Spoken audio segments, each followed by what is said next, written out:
Muy buenos días, gracias por conectarse a este programa de diálogo. Estamos en sábado 11 de junio y listos para conversar.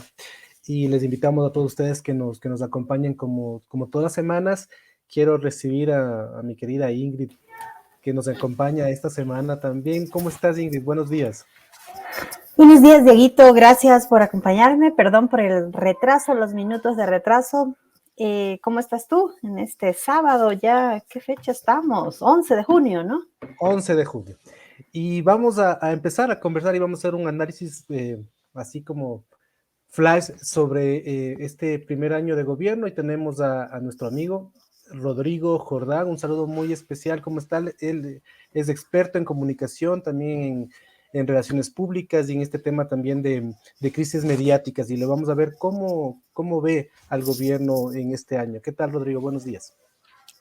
Buenos días, espero que me escuchen bien. Diego, Ingrid, qué gusto saludarles y listos para conversar con la gente, que puedan escuchar un poco qué es lo que creemos que está pasando en el país, tomando en cuenta que ya se ha cumplido un año del mandato del presidente Guillermo Lasso, ya vamos para en un año, un mes, y realmente creo que hay expectativas versus realidades y eso vale la pena analizar siempre desde la óptica de la vida de la gente, no de lo que piensan los analistas que a veces hablan de temas que a la gran mayoría de ecuatorianos no les son útiles, pero nosotros siempre tratamos de hacer un análisis desde la vida del promedio del ecuatoriano, que es lo que importa. Y comencemos ya con este tema. Algo que dijo el presidente en su informe es que, claro, lo primero fue salvar la vida de los ecuatorianos. Y está bien con lo de la campaña de vacunación, pero como tú dices, ya bajando a la realidad, por ejemplo, el tema de la inseguridad es algo que ya también va contra la vida, que es un derecho esencial del ser humano. Eh, ¿Tú cómo ves? ¿Cuáles son los aciertos del gobierno y qué está dejando de hacer?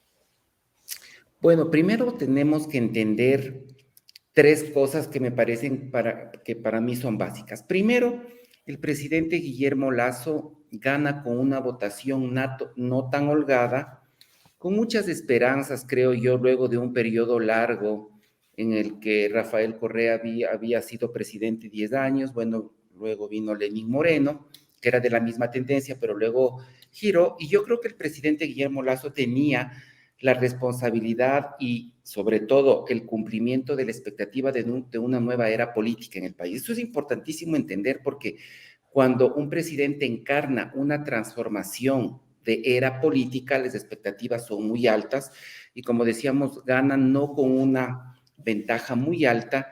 Entonces en la población, en este gran Ecuador, había la gran esperanza de que el presidente Guillermo Lasso pudiera hacer un gobierno mejor al de sus antecesores. ¿Cuál es el Ecuador post pandemia que recibe el presidente Guillermo Lasso? Un Ecuador en el cual el 52% de los hogares son lo que nosotros llamamos popularmente clase media baja. 27% de hogares son clase baja o están dentro de la pobreza y un 15% tenemos de pobreza extrema. Es decir, teníamos un país en el cual casi el 80% de ecuatorianos vivía del día a día, eran ecuatorianos que no tenían un empleo adecuado, son ecuatorianos que básicamente dependen mucho de los servicios públicos y este gran Ecuador sumado a la minoría que es clase media alta y alta como la conocemos, teníamos gran expectativa o la gente tenía gran expectativa de que se puedan tres cosas, creo yo. Primero, mejorar la calidad de la vida de la gente. Segundo, poder tener esperanza luego de la pandemia. Y tercero, poder tener la esperanza de un mejor futuro. Eso como primer elemento importante que hay que entender. El momento que el presidente Guillermo Lasso gana las elecciones, obviamente las personas, este gran Ecuador, tenía la esperanza de que haya un cambio en su cotidianidad, en su día a día, que haya obra, inversión y como siempre digo yo, comparando con lo que vivieron en la época de Rafael Correa, no tanto en lo de Lenín Moreno, porque era un presidente que no era tan popular. ¿Y qué es lo que ocurre? Lo que ocurre es que el presidente Guillermo Lasso comienza a quebrar sistemáticamente todas esas promesas de campaña y las personas que si bien vieron con un halo de esperanza el tema de la vacunación era algo que se hizo bien logísticamente.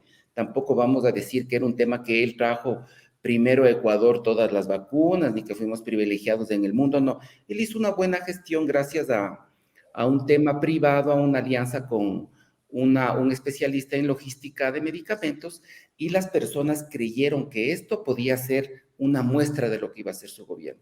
Sin embargo, ha pasado más de un año y vemos que el presidente al final de su primer periodo de mandato pone como eje central de comunicación que estaban poniendo la casa en orden. Yo creo que si el presidente decía eso, nadie hubiera votado por él. Es decir, un año para una persona que vive del día a día, que no tiene empleo adecuado, que tiene condiciones de pobreza, de extrema pobreza, o de lo que nosotros llamamos una vida de clase media baja, esto no aplica para ellos. Quizá la clase alta, la media alta puede esperar un año, pero aquí viene el tema de lo más importante. Ante esa ruptura hay una consecuencia, que es el tercer elemento. Esa consecuencia es una velocidad nunca antes vista en el desgaste de aceptación de gestión y de credibilidad del presidente. Entonces, por ejemplo, una familia que nos está escuchando en este momento, en promedio es clase media baja, o está también dentro de los índices de pobreza. Estas personas estaban esperando que, por ejemplo, la medicina, la atención de salud, la seguridad, temas que ya se venían acarreando, esperaban que, por ejemplo, se haga algo muy fuerte por fomentar el empleo, que haya bolsas de trabajo a nivel nacional, que haya oportunidades. Entonces la gente comienza a sentir esa ruptura y tenemos un presidente que pocas veces de lo que nosotros hemos estudiado en los últimos 20 años ha tenido tanta velocidad de desgaste. Estamos hablando, mi querido Diego e Ingrid, de una velocidad de desgaste de cerca de 40 puntos anuales. Estamos hablando que el presidente en este momento tiene, en un consenso con todas las encuestas, un 70% de rechazo. La velocidad de desgaste del presidente Guillermo Lasso es más alta que la de Lenín Moreno, mucho más alta. Y esto realmente es preocupante porque lo que nos da muestras es que el promedio de las familias ecuatorianas no está conforme con lo que se está haciendo. Rodrigo, Esperar un año nos mató y finalmente tenemos una grave crisis de estabilidad democrática que creo yo se viene de aquí al año 2023. Rodrigo, todas estas expectativas que la gente tenía de que mejore la atención en los hospitales, de que las escuelas al volver a clases presenciales estén listas para recibir a los alumnos y no estuvieron, digamos, esta serie de dificultades que se presentaron al año de gobierno del presidente, dan cuenta de una inacción, de una inoperancia, no sé, a nivel de ministerios. ¿Qué pasó? Nos centramos en el Ministerio de Salud, en que las vacunas se den, en que haya los horarios organizados, pero el resto de ministerios, ¿qué estuvieron haciendo? Es lo que se pregunta, digamos, el común de los ciudadanos. Parece que se centraron solo en el tema de salud, pero los otros ministerios no actuaron a la par del Ministerio de Salud, que era lo que esperábamos. Exactamente. Entonces, lo que dice Ingrid me lleva al siguiente análisis, que es 3 elementos nuevos que a mí me parece que le ocurren al presidente Guillermo Lasso. El presidente Guillermo Lasso me parece a mí que no logra entender el país que recibe. Me parece que el presidente Guillermo Lasso y su equipo no logran entender el Ecuador que tenemos. Es un Ecuador que realmente necesita una intervención del Estado, porque las condiciones de pobreza, de extrema pobreza, cada día son más altas. Y aquí les voy a dar un dato que quizá ustedes o lo conozcan o no lo conozcan, pero estoy seguro que las familias que nos escuchan no lo conocen. Los índices de pobreza en la ruralidad se han disparado al 45%. Y la extrema pobreza en la ruralidad del Ecuador, donde viven 8 millones de personas, está en el 20%. Entonces, yo creo que me parece que el gobierno no entiende que somos un país que, si bien quiere cuidar la dolarización, hay que tener un equilibrio entre lo que se hace para atender a esas personas que necesitan una mayor intervención del Estado. ¿Esto qué quiere decir? Que está bien que digamos que pongamos la casa en orden, pero un padre de familia no puede decirle a sus hijos: bueno, yo voy a poner la casa en orden, un año no va a haber, o va a haber comida de vez en cuando, va a haber educación de vez en cuando, porque yo creo que el presidente no entiende el gran Ecuador, ese Ecuador de familias cotidianas que, como yo digo, viven del día a día, están en la informalidad. Entendamos que el 66% de la población económicamente activa del Ecuador, que es cerca de 8 millones de personas también, está en la informalidad.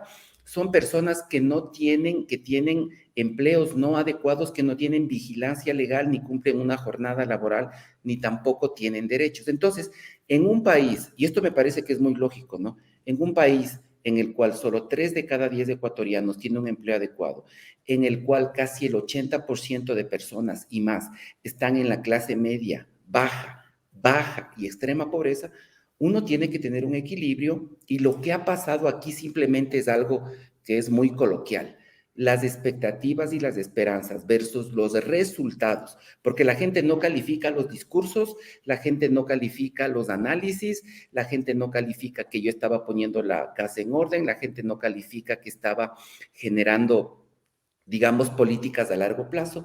La gente califica los resultados y sienten que este gobierno no le ayuda a mejorar su calidad de vida, y aún más, se ha degradado la calidad de los servicios públicos en la que había, y vemos que prácticamente el gobierno vive en otra realidad. Entonces, el primer elemento es que yo creo que no se entiende el país. Y tú puedes decir que falta experiencia también de la gente que está, digamos, en los cargos públicos, porque, o sea, a mí me pareció, digamos, el colmo que un registro civil se quede sin material para emitir las cédulas, que se conoce cómo funciona, cuántas se hacen, no sé, cada mes, cada 6 meses. O sea, que lleguemos a ese punto de no tener material en el registro civil para la emisión de documentos que son esenciales en el país. O sea, solo no sé si estoy equivocada, pero la respuesta que tengo es que gente que no conoce del sector público está dirigiendo las instituciones. Si nosotros cuando vemos, y este es el segundo elemento, que es la capacidad de gestión que tiene el actual gobierno, me parece que al tener un gobierno que no entiende la cotidianidad de las personas y que puede decir tranquilamente que una familia que tiene una situación médica que está entre la vida o la muerte de uno de sus miembros, tiene que esperar un año hasta que el gobierno ponga la casa en orden, eso no es lógico, o sea, eso no tiene coherencia. Por tanto, el primer elemento es que yo creo que no entienden el país en su profundidad. Segundo, la capacidad de gestión del equipo de gobierno, creo yo, con una excepción que creo que es el ministro de Ambiente, que le veo que está haciendo algo bueno, pero me parece que la capacidad de gestión a las cifras, no estamos nosotros, digamos, diciendo lo que me parece, incluso algunos periodistas han dicho que la capacidad de gestión del gasto del presupuesto es bajísima, incluso en el Ministerio de Obras Públicas. Un colega periodista decía que apenas se han invertido ni 100 millones de dólares de todo lo que tiene. Es decir, también hay una falta de conocimiento de cómo son los procesos de contratación pública, y algún tema que también me dijeron, que dado que los temas de corrupción están muy en boga, hay ministros, hay personas que quizá podrían tener miedo de firmar cosas para ser emisores de gastos, y un elemento que realmente no hay dinero para ciertos elementos. Les voy a contar una infidencia. Hablé con una persona que trabaja en un alto rango de un ministerio, y me decía: Rodrigo, hay dinero, pero a nosotros no nos quieren dar. O sea, hay una voluntad de alguien que dice: no voy a dar el dinero. Entonces, y esto pasa, y el presidente a veces pide inversión al Ministerio de Economía en cierta área, y el ministerio le dice no. Eso es simple. O sea, el presidente no tiene esta capacidad de quizá de decir: mire, utilicemos esto. No, el Ministerio de Economía le dice: no hay. Y esto ya pasó con el dinero para la seguridad, para la policía. Entonces, el segundo elemento es que hay una bajísima capacidad de gestión. Incluso aquí les voy a dar un dato que es importantísimo. En este momento al año, el presidente ha anunciado inversiones millonarias que llegan a los 5,000 millones en diferentes áreas, incluso en vialidad. Deben saber estas personas que solo en hacer un proceso público, no muy grande como para una hidroeléctrica, ¿no?, de una vía y todo, puede demorar solo en sacar el proceso cerca de un año. Y hasta poder adjudicar un poco, ya no le va a quedar tiempo. Y todo lo que va a invertir va a inaugurar el próximo gobierno. Ya no tienen tiempo. Peor para hacer, digamos, una gran obra gigantesca, ¿no?, que tampoco se ha planteado. Por tanto, yo creo que el segundo elemento es la capacidad de gestión, y el tercer elemento es la falla monumental en comunicación, que quizá el gobierno hizo algo, pero imagínense, cometen el siguiente error. La evaluación de gestión de un gobierno se hace en base a percepciones por parte de las familias. El voto para un candidato se hace en base a percepciones Y esas percepciones solo se logran en comunicación. Entonces, la gestión y la comunicación son dos caras de una misma moneda. Yo no puedo decir en nombre de la gobernabilidad del Ecuador, no digo de un estado de propaganda, lo que sea. Uno tiene que comunicar. Ya la comunicación moderna no distingue entre que yo hice y no comuniqué, que era el discurso antiguo.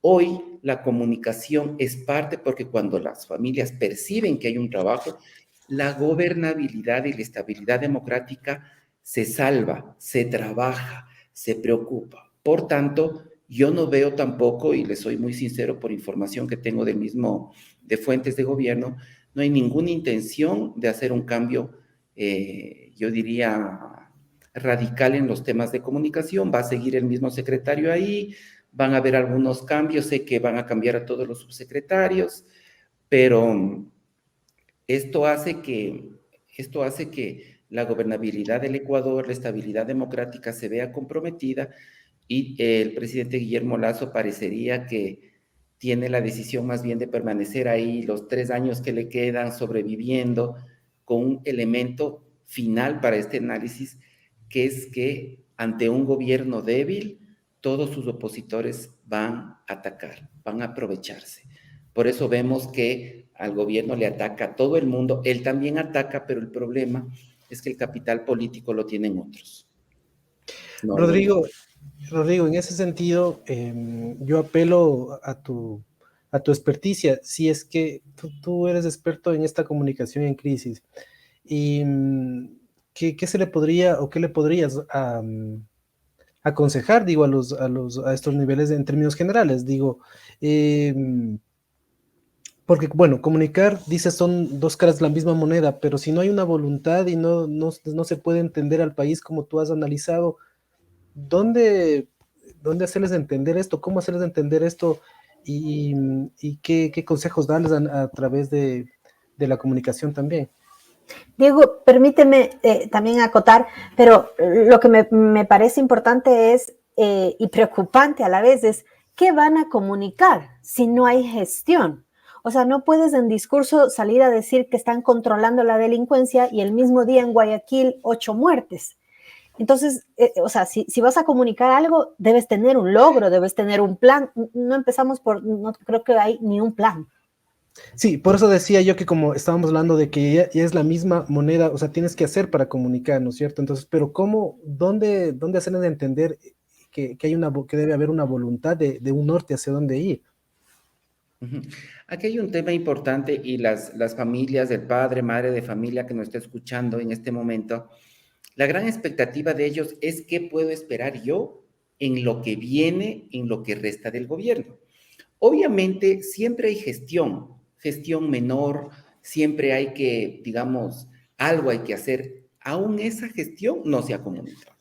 Entonces, ¿qué es lo que yo creo que se debería hacer en bien, no del presidente Guillermo Lasso, sino de la gobernabilidad del Ecuador? Porque a la velocidad de desgaste que va el presidente en la percepción de su gestión y credibilidad, más o menos nosotros calculamos que en un año el presidente se queda sin capital político. Y cuando un presidente en América Latina tiene menos del 7% de aceptación de gestión, hay un riesgo de desestabilización democrática porque los actores opositores, como es normal, van a aprovecharse de un gobierno débil. Hoy ya existe un gobierno débil. Entonces, bajo esa lógica de que no haya un estallido social en los próximos meses, bajo la lógica de que el presidente Guillermo Lasso pueda terminar el mandato, creo que el gobierno a veces no es consciente de todo lo que implica su desgaste en las encuestas. Ya ha pasado, imagínase, mi querido Diego e Ingrid, el presidente ya llega al primer año casi sin capital político. Se dan cuenta que hay que girar, pero al primer año tampoco llegan preparados para girar, porque ahorita recién están viendo cómo lo van a hacer, porque cualquiera dice, bueno, digamos, desilusioné a la mayoría de ecuatorianos durante un año. Llego al año y digo que voy a cambiar y anuncio algo de obras, pero vemos que llegaron a este año no preparados para cambiar, porque por lo menos debían haber arrancado los procesos de licitación, pudieran haber hecho ya las licitaciones, o sea, algo. Pero esto les va a tomar, si es que realmente quieren cambiar, les va a tomar otros 6 meses. En otros 6 meses creo yo que la aceptación de gestión del presidente estará cerca del 20%, si no es más. O sea, ya no le queda. Entonces, ¿qué es lo que yo creo que hay que hacer? Es hacer un plan, un frente emergente de intervención para la gente que está en la clase media baja, pobre y extrema pobreza, para que los ministerios del sector declarados en emergencia inicien una gran intervención para mejorar su calidad de vida, porque la situación que ellos viven realmente es insostenible, porque en este momento lo único que tienen de esperanza es poder refugiarse en algo en la informalidad, porque digamos plazas de empleo casi no hay, y eso es lo que tenemos que entender en el día a día de una familia que no tiene empleo, que tiene bajos ingresos. ¿En qué se tiene que refugiar? En más informalidad, en quizá involucrarse en algo que sea ilegal. Tercero, en poder entrar al grupo de mendicidad o de pedir dinero, porque tampoco, digamos, los servicios de atención del MIES y todo hemos visto una gran obra. Entonces, el tema es grave y depende día a día. Esto no es que yo puedo en 6 meses, no. Esto es del día a día. Entonces, ¿qué es lo que puede pasar según, perdón, mi criterio? Es hacer una intervención, inyectar liquidez a la economía para dinamizar la generación de empleos. La empresa privada, créanme, no va a invertir como deseamos. La empresa privada no va a invertir porque este es un país también que es inseguro, ya solo con la situación política del actual presidente, con un 70% de rechazo, los inversionistas nacionales e internacionales también tienen ciertos reparos. Este país nunca ha sido, digamos, un imán de inversión extranjera. No creo que lo pueda hacer en estos 4 años. Entonces, hay que inyectar liquidez en la economía, hay que hacer una intervención para toda esta clase socioeconómica que necesita ayuda, y me parece que hay que dar un giro, porque solo cuando la gente, y este arranque tiene que ser paulatino, ¿no? Poco a poco, viendo las provincias que más necesitan intervención. Pero realmente les digo que yo creo que el gobierno está más preocupado, creo yo, en tener logros internacionales, en esto del Consejo de Seguridad, que bueno, es un tema importante para las 2,000 personas que les interesa la diplomacia, pero la gente quiere ver resultados. Y yo no hablo de lo que yo creo, yo hablo de lo que dicen las encuestas, de lo que dicen las notas de prensa, que tienen testimonios de gente que está fuera de los hospitales, que está fuera del registro civil, que está pidiendo que le ayuden en la escuela, que está pidiendo que por favor el IES no quiebre, porque aparte vivimos en un país en el cual nos obligan a ser parte de una entidad que es un nido de corrupción. Eso no lo digo yo, lo dice todo el mundo, Contraloría. Entonces hay que dar un giro. Ahora estamos viendo, por ejemplo, el tema de CNT, que CNT prácticamente está liquidada, pero ya van 1 año y más, pues ahí. ¿Qué ha pasado? O sea, me parece que están haciendo anuncios como que hubieran entrado ayer al gobierno. Por tanto, sí. Perdona que te interrumpa. Yo quería preguntarte de qué manera abona la crisis política que se ve, que se vive, las pugnas en la Asamblea Nacional a este escenario que tenemos. Bueno, yo creo, miren, la capacidad de gestión de un poder ejecutivo también depende de su capacidad de negociación y entendimiento con otros poderes del Estado. Nosotros vimos cómo arrancó el presidente Guillermo Lasso la asamblea y le ponen a Guadalupe Llori. De ese tipo de acuerdos uno sabía que es difícil, pues nosotros, y también sabíamos que la alianza con el Partido Social Cristiano iba a terminar el día de la posesión del presidente o del inicio de la asamblea. Entonces yo creo que sí hay que echarle la culpa mucho a la asamblea, pero el tema de la asamblea no es una sorpresa. Yo tengo que haber previsto esto. Si me preparé 12 años, yo creo que debía haber previsto este tema, porque la asamblea, díganme ustedes, ¿cuándo ha sido un elemento que aporta al desarrollo del Ecuador? Casi nunca, casi nunca. Por tanto, yo sí creo que hay personas que dicen, pero no le echemos solo la culpa al presidente, no le echemos la culpa solo a lo que pasa en el Ejecutivo, sino también giremos hacia la Asamblea. Pero miren qué es lo que pasa ahí. Ha sido también error tras error del gobierno, porque no estamos a 1 mes de la posesión del presidente. Estamos a 1 año y medio ya cerca, ¿no? Y vemos error tras error, mandan una ley, ¿se acuerdan? Esta ley inicial con errores, en las que el empleado tenía que pagarle al empleador, luego aceptaron una equivocación, luego se demoraron, luego dijeron que iban a partir las leyes, luego dijeron que iban a mandar... Finalmente, esto es un caos. Por eso yo creo y hago un llamado a las familias, y esto ya nos dicen las encuestas, mi querido Diego e Ingrid, hago un llamado a las familias a que es el momento de aumentar la esperanza anclada en mi propia capacidad de salir y tener mejores condiciones. El 64% de los ecuatorianos hoy, según una encuesta de Eureka, casi 7 de cada 10 ya dicen que para salir de esta crisis no esperan nada del gobierno. Entonces tenemos que ser creativos, tenemos que ser emprendedores, tenemos que tener una capacidad de soñar, de ser optimistas, porque está claro que el que espera mejorar su calidad de vida en base a la voluntad de un tercero está liquidado. Rodrigo, yo quiero en estos últimos momentos entender cómo es posible que un gobierno que, como tú dices, se prepara 12 años y que tiene los análisis, como tú lo tienes, ellos deben tenerlo igual, ¿no? De lo que está pasando, de los problemas, de lo que la gente piensa. Si tiene ese análisis, ¿cómo es posible que no tenga un plan de contingencia ante esto, ¿no? Y lo segundo, y la hipótesis que decías, espera quedarse ahí hasta como sea, hasta que termine su mandato. Esto en Ecuador tampoco es que es muy viable y también ellos sabrán por historia cómo ha pasado, qué pasó con Lenín Moreno, qué pasó vemos la serie de gobiernos que fueron sacados, ¿no? Entonces yo no entiendo cómo si tienen estos análisis y cómo si analizan también la historia. El lunes tenemos ya anuncios de movilizaciones, por ejemplo, los estudiantes ya se movilizaron o hicieron alguna marcha el 9. Yo no entiendo cómo no hay un poder de reacción ante algo que es tan evidente y que ellos tendrán también estadísticas mucho más cercanas, tienen información interna de lo que está pasando. Yo no puedo entender cómo no se puede reaccionar, independientemente de cuál sea el gobierno, pero no lo puedo entender. No, es incomprensible porque yo creo que lo que principalmente le pasa al gobierno es que no logran entender y son sensibles al día a día de los ecuatorianos. Y aquí hay que tener un elemento clave.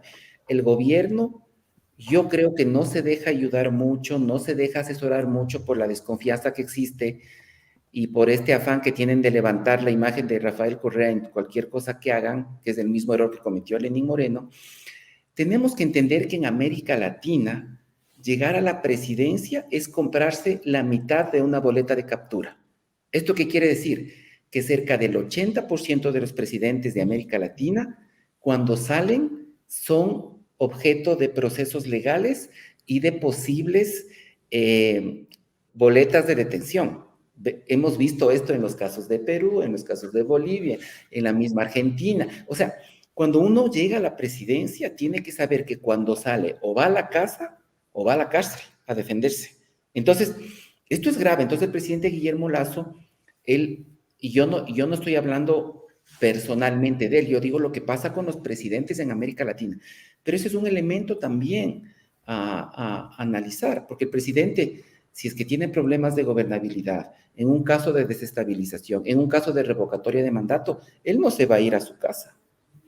Él va a ser objeto de investigaciones y se va a complicar su vida incluso familiar. Y nadie quiere eso. Por tanto, uno tiene que ser inteligente para saber que tiene que hacer una buena gestión, que tiene que saber, digamos, sortear los problemas, porque ser presidente de la República sí tiene su lado bueno, que es poder dar la mano al presidente Joe Biden, estar ahí, tiene su parte de viajes, pero también tiene una parte que es delicada, porque la democracia de Ecuador es frágil. Y ¿saben qué les digo? Lo más triste de todo esto es que el presidente ha decepcionado a todos aquellos que votaron por él. Porque yo creo que, bueno, la gente que votó por Andrés Arauz, me parece que dijo, bueno, vamos a ver qué hace. Pero la gente que votó directamente por Guillermo Lasso, que es mucho más por el anticorreísmo que él capitalizó, está decepcionada. Díganme ustedes, ¿quién está contento con el presidente? Los empresarios no están contentos. Los sectores de profesionales no están contentos, la clase media alta no está contenta, la clase alta tampoco le veo muy contenta, la clase baja, eso ya ni se diga. Entonces, yo creo que unos 4 o 5 periodistas que creen que los temas de corrupción les sirven a la gente en su cotidianidad. Ellos sí, ¿no? Ellos siguen hablando de corrupción, de independencia de poderes, siguen hablando de libertad de expresión. Esos son valores importantes para cierta clase de la sociedad. Pero un periodista tampoco se puede sesgar en tener que observar ciertas fallas del gobierno cuando estamos hablando de la gran mayoría de los ecuatorianos. Tenemos que ser sensibles ante la gran mayoría de los ecuatorianos. La gran mayoría de los ecuatorianos no piensa como yo, que soy de clase media alta o alta, por ejemplo. No estoy diciendo que yo soy de esa clase. La gran mayoría de ecuatorianos no piensa como un profesional. Ustedes saben qué porcentaje de los ecuatorianos tiene un título profesional, más o menos están inscritos en la CENESID 2 millones de títulos. ¿Esto qué quiere decir? Que es un poquito más del 10%. La gran mayoría de ecuatorianos no ve su vida como lo ve el presidente ni su equipo. La gran mayoría de ecuatorianos piensa distinto porque viven cosas distintas. Hay gente en la ciudad que sale, está en la calle, abre las llaves, tiene agua, tiene su lavadora, su secadora. Es una parte de la población, pero otras necesitan una vereda. Otros necesitan una calle, necesitan que por lo menos no se muera su hijo si es que se enferma, necesitan que les hagan un cerramiento, necesitan vialidad. Es decir, tenemos un país de muchos mundos y yo creo que el gobierno tiene la obligación de atender mayoritariamente a ese tipo de personas sin complicar tampoco la clase alta o media alta, porque son las que en cierto modo también generan empleo. Rodrigo, queremos agradecerte por este contacto y decir que ojalá no sea cuestión de insensibilidad, ¿no? O sea, porque Ojalá. si las cosas, no hemos hablado del precio del petróleo, no hemos hablado de que hay dinero, como tú dices, ojalá no sea cuestión de insensibilidad y ojalá que a tiempo se pueda tomar los correctivos a través de la información que tiene el gobierno, porque digo, como siempre se ha dicho, el éxito de un gobierno no es de un gobierno, no se pide al gobierno que queremos o que caiga, no, sino que dé las condiciones mínimas para desarrollar esos talentos que los ecuatorianos tenemos. Así que gracias, Rodrigo. Gracias, todos queremos un mejor Ecuador y le deseamos éxitos al presidente en lo que le queda y tiene que hacer cambios. Que enmiende. Y creo que todos, tú y yo estamos interesados en que al presidente le vaya bien. Un abrazo a todos y gracias. Muchas gracias, Rodrigo. Un buen día. Rodrigo. Porque complicado si es un tema de que tiene recursos y no empieza a tener este plan para salir de la crisis, pues sí, si esperemos es por insensibilidad. Sí, esperemos que se conecte con la realidad, ¿no? Que es lo que ha expresado Rodrigo. Solo se trata de ver qué están viviendo esas clases que más necesitan, esas personas que más necesitan en el país. Un tema de conectarse con la realidad del Ecuador.